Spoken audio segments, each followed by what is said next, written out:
Le thème de l'émission d'aujourd'hui, l'Évangile du rejet. On peut se poser la question, pourquoi un tel thème? Mais j'aimerais vous dire que la raison fondamentale, c'est parce que Jésus, pendant toute sa vie, puis honnêtement, encore aujourd'hui, Jésus est généralement rejeté. Jésus était à peine né que déjà le roi Hérode en voulait à sa vie. Il y a des textes qui nous disent et qui posent la question à savoir combien de personnes ont cru, c'est-à-dire dans quelle proportion on a cru. Je lis avec vous Ésaïe au chapitre 53. « Parmi ceux de sa génération, qui a cru? » Et dans l'Évangile de Jean, le texte nous parle de Jésus comme étant la parole. C'est mentionné, « Elle est venue chez les siens, et les siens ne l'ont point reçue. » Mais d'une façon toute particulière, dans les dernières heures de la vie du Seigneur Jésus, il a été rejeté. D'abord par les autorités civiles et religieuses qui ont finalement eu sa peau. La foule elle-même, qui, une semaine à peine avant les événements de la croix, disait « Hosanna, ô fils de David, béni soit celui qui vient au nom du Seigneur. » Quelques jours plus tard, « Crucifie, crucifie. » Ça, c'était le rejet de la foule.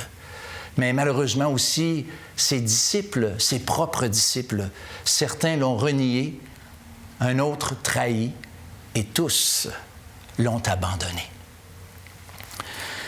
J'aimerais aujourd'hui parler du triple reniement que Pierre a fait à celui qu'il aimait.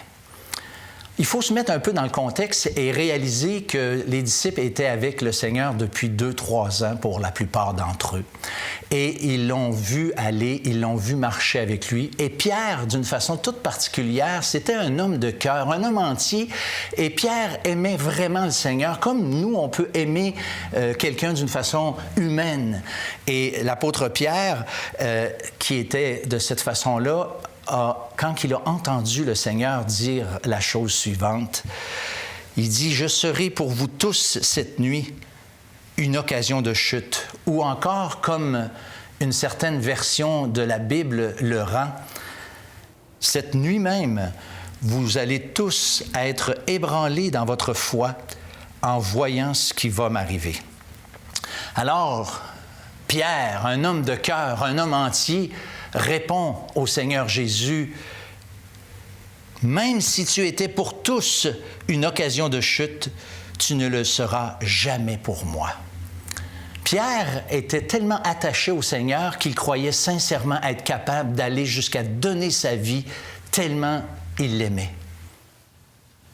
Mais par la suite, le Seigneur avertit Pierre personnellement en lui disant, « Je te le dis en vérité, cette nuit même, avant que le coq chante, tu me renieras 3 fois. » Et Pierre, malgré l'avertissement, va répondre de la façon suivante. « Même s'il me fallait mourir avec toi, je ne te renierai pas. » L'apôtre, nous le savons, a finalement, malheureusement, renié le Seigneur. Dans un premier temps, une servante s'est approchée de lui et l'a reconnu comme ayant été avec Jésus, et Pierre le nie publiquement. Une deuxième servante, un peu plus tard, lui dit la même chose, qu'elle le reconnaît, et là, Pierre, publiquement, dit devant tous qu'il ne connaît pas cet homme. Et là, il fait des serments, il jure en plus. Et puis finalement, les personnes qui étaient là dans la cour du grand prêtre avec lui, eh bien, eux aussi disent le reconnaître. Et là, Pierre, c'est marqué, il jure, mais il fait des imprécations contre lui-même. Puis une imprécation, là, ça veut dire appeler la malédiction de Dieu sur lui s'il ment. D'ailleurs, une version de la Bible le rend de cette façon-là. « Je le jure, et que je sois maudit si ce n'est pas vrai.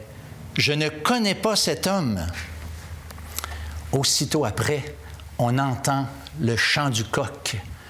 Et l'Évangile de Luc nous révèle un détail extrêmement intéressant, c'est qu'à ce moment-là, Jésus se détourne et regarde Pierre.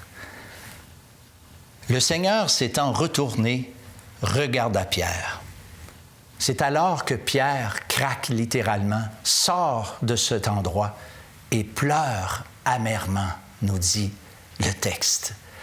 Je suis convaincu que ce regard de Jésus vers Pierre, c'était pas un reproche ni une réprimande de quelque nature que ce soit, mais sans doute un regard de compassion, un regard d'amour, un regard de grâce qui lui disait en quelque part, Pierre, je te l'avais dit, mais je le savais que ça allait être comme ça.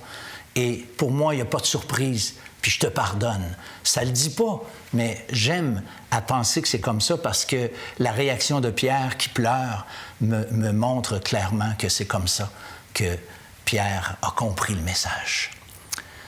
Mais si je vous raconte cette histoire, c'est parce que j'aimerais ça vous encourager aujourd'hui.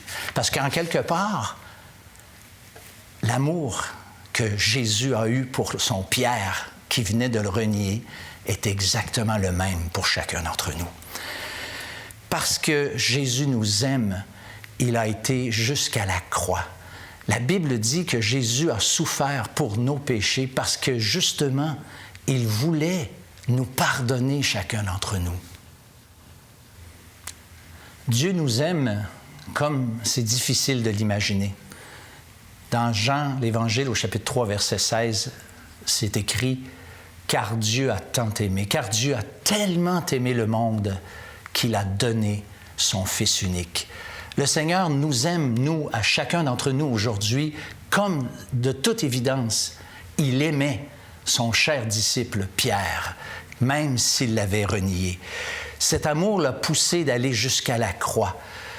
Dans l'Évangile du rejet, il n'y a pas juste les hommes qui ont rejeté le Seigneur Jésus. On peut dire d'une certaine façon que Dieu lui-même a rejeté le Seigneur Jésus parce que c'est écrit qu'il l'a abandonné.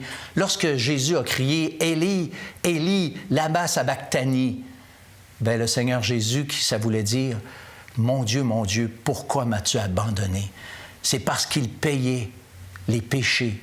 Il payait pour nos péchés, il payait pour vos péchés, il payait pour mon péché. J'ai fait allusion tantôt à cette longue liste de personnes qui ont rejeté le Christ. La question aujourd'hui est la suivante.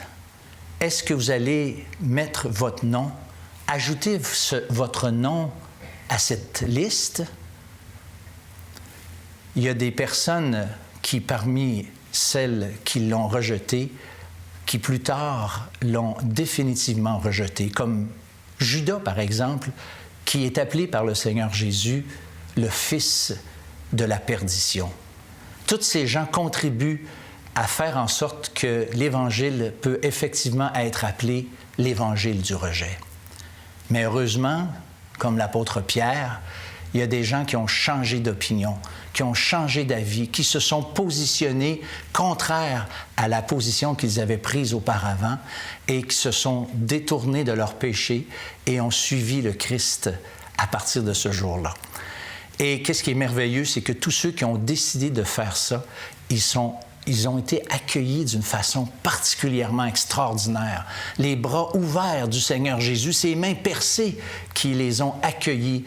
Et l'apôtre Pierre, l'histoire que je viens de vous raconter, en est une preuve éloquente de cet amour que Dieu a pour nous et de cette attitude remplie de compassion qui tend littéralement les mains vers chacun d'entre nous pour que nous puissions être pardonnés. Alors, il y a ceux qui rejettent. Il y a ceux qui reçoivent le Sauveur. Notre désir le plus profond, c'est que vous puissiez être comptés parmi ceux qui l'ont reçu comme leur Sauveur. À tous ceux qui l'ont reçu, à ceux qui croient en son nom, elle a donné le pouvoir de devenir enfants de Dieu. C'est notre souhait, c'est notre désir, et c'est aussi l'appel que Dieu vous fait à chacun personnellement.